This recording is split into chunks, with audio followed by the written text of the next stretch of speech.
Hai, Assalamualaikum warahmatullahi wabarakatuh. Selamat pagi. Perkenalkan, nama saya Adinda Binta Fernanda dari Prodi Pendidikan Matematika Universitas Jember yang sedang KKMLP di SMA Negeri 1 Tegal Timur. Bagaimana kabar kalian? Tetap di rumah aja ya, dan jangan lupa tetap patuhi protokol kesehatan ketika keluar rumah. Nah, kali ini saya akan menjelaskan materi mengenai matematika wajib kelas 12. Penyajian data. Kalian udah gak asing kan dengan penyajian data? Yuk simak aja selanjutnya. Sebelum memulai pembelajaran kali ini, ada baiknya jika kita berdoa terlebih dahulu. Berdoa menurut agama dan keyakinan masing-masing supaya diberikan kelancaran dan kemudahan dalam pembelajaran kali ini dan menjadikan ilmu yang kita pelajari kali ini bermanfaat dan barokah. Amin.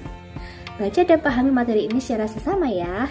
Dan kerjakan latihan soal di akhir pembelajaran.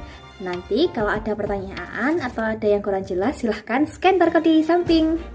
Tujuan pembelajaran kali ini itu ada 4, yakni yang pertama adalah menentukan ukuran pemusatan data yang disajikan dalam bentuk tabel distribusi frekuensi dan histogram. Yang kedua adalah menganalisis ukuran pemusatan data yang disajikan dalam tabel distribusi frekuensi dan histogram. Yang ketiga adalah menentukan ukuran penyebaran data yang disajikan dalam bentuk tabel distribusi frekuensi dan histogram. Yang keempat terakhir nih ada menganalisis ukuran penyebaran data yang disajikan dalam bentuk tabel distribusi frekuensi dan histogram. Nah, pada jenjang sebelumnya kita telah mempelajari materi pengolahan serta penyajian data pada skala kecil, yakni maksimal 30 data. Lalu bagaimana penyajian data dalam skala besar dengan minimal 30 data? Nah, ada beberapa cara nih. Yang pertama adalah tabel distribusi frekuensi. Tabel distribusi frekuensi adalah penggambaran angka atau bilangan atau penyajian data dalam bentuk tabel yang berisikan kelas, batas kelas, serta frekuensi. Dapat kalian lihat di gambar samping. Selanjutnya, ada pun langkah-langkah yang perlu dilakukan untuk membuat tabel distribusi frekuensi. Yang pertama adalah mengurutkan data dari yang terkecil ke terbesar, dan yang kedua menentukan jangkauan, dan yang ketiga adalah menentukan banyaknya kelas, dan yang terakhir adalah menentukan panjang interval kelas. Ada pun juga cara menentukan batas kelas. Nah, setelah data kalian disajikan dalam bentuk tabel distribusi frekuensi, langkah selanjutnya adalah pemvisualisasian data tersebut ke dalam bentuk grafik. Nah, di sini ada 3 macam grafik, yakni yang pertama adalah histogram. Histogram adalah diagram batang yang saling berhimpit dengan lebar persegi panjang tersebut adalah sebanding dengan panjang kelas. Nah, sedangkan tinggi persegi panjang tersebut sebanding dengan frekuensi kelas. Yang kedua adalah polygon frekuensi. Polygon frekuensi adalah sebuah grafik yang menunjukkan frekuensi dari setiap kelas tersebut yang diwakilkan pada titik tengah kelas tersebut. Nah, yang ketiga, yang terakhir adalah OGIF. OGIF adalah grafik frekuensi kumulatif dari suatu kelas. Memperdalam pemahaman kalian mengenai materi ini, coba kalian simak contoh soal berikut ini. Contoh soal yang pertama adalah disajikan sebuah data hasil survei terhadap 80 pengusaha mengenai pada usia berapa mereka memulai usahanya yang disajikan dalam satuan tahun ini. Nah, tentukan tabel distribusi frekuensi, histogram, polygon frekuensi, dan OGIF-nya dari data di atas. Nah, untuk langkah-langkahnya simak berikutnya.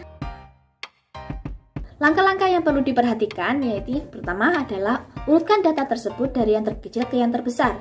Dan yang kedua adalah menentukan jangkauan. Jangkauan di sini adalah selisih data terbesar dengan data terkecil. Didapat nilai bahwa 24. Oke. Nah, kemudian tentukan banyaknya kelas. Banyaknya kelas di sini adalah rumusnya 1 ditambah 3,3 log n. Nah, di sini didapat nilainya 7,27. Maka kita bulatkan menjadi 7. Kemudian menentukan panjang interval kelas dengan membagi jangkauan dibagi dengan banyaknya kelas. Nah, didapat nilai adalah 3,4. Kemudian kita bulatkan menjadi 4 karena menentukan panjang interval kelas itu harus dibulatkan ke atas. Nah, kemudian didapatkan sebuah 7 kelas dengan rentangnya yaitu 4.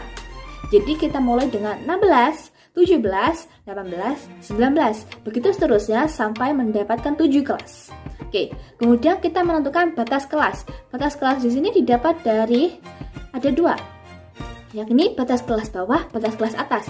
Batas kelas bawah didapat dari nilai batas bawah kelas dikurangi 0,5, sedangkan batas atas didapat dengan nilai batas atas kelas ditambah 0,5. Jadi 16 dikurangi 0,5 ada 15,5. Nah, kalau yang atas, batas atas adalah 19 ditambah 0,5 menjadi 19,5. Kemudian frekuensi. Frekuensi adalah banyaknya data tersebut dari jangkauan nilai 16 sampai 19. Oke, begitu seterusnya. Langkah selanjutnya yang perlu kita lakukan setelah menentukan tabel distribusi frekuensi ialah menentukan ketiga grafik tersebut. Yang pertama adalah histogram. Histogram adalah diagram yang berupa batang persegi panjang yang saling berhimpit dengan lebar persegi panjang sebanding dengan lebar kelas. Maka dari itu, lebar persegi panjang ialah batas kelas dan tingginya sebanding dengan jumlah frekuensi kelas interval masing-masing, yaitu frekuensinya tadi ada 14, 13, 15, 19, 10, 5, dan 4. Kemudian untuk poligon frekuensi. Poligon frekuensi adalah grafik yang menunjukkan frekuensi masing-masing kelas yang diwakilkan pada titik tengah kelas tersebut. Titik kelas tersebut didapatkan dengan cara batas bawah ditambah batas atas dibagi 2. Yang pertama adalah diketahui bahwa batas bawahnya adalah 15,5, batas atasnya adalah 19,5. Maka dari itu jika dibagi 2 menjadi 17,5. Begitulah titik tengahnya dan seterusnya. Kemudian untuk tinggi yang merupakan frekuensi. Yang terakhir adalah OGIF. OGIF adalah grafik yang menunjukkan frekuensi kumulatif dari kelas-kelas distribusi frekuensi. Hal ini yang digunakan adalah batas bawah dari kelas, yaitu 15,5, 19,5, 23,5, 27,5, 31,5, 35,5, dan 39,5. Dan juga frekuensi kumulatifnya yaitu 14, 13, 15, 19, 10, 5, dan 4. Nah, setelah kalian perhatikan contoh soal yang saya jelaskan tadi, coba kita memperdalamnya lagi dengan latihan soal berikut ini. Semangat!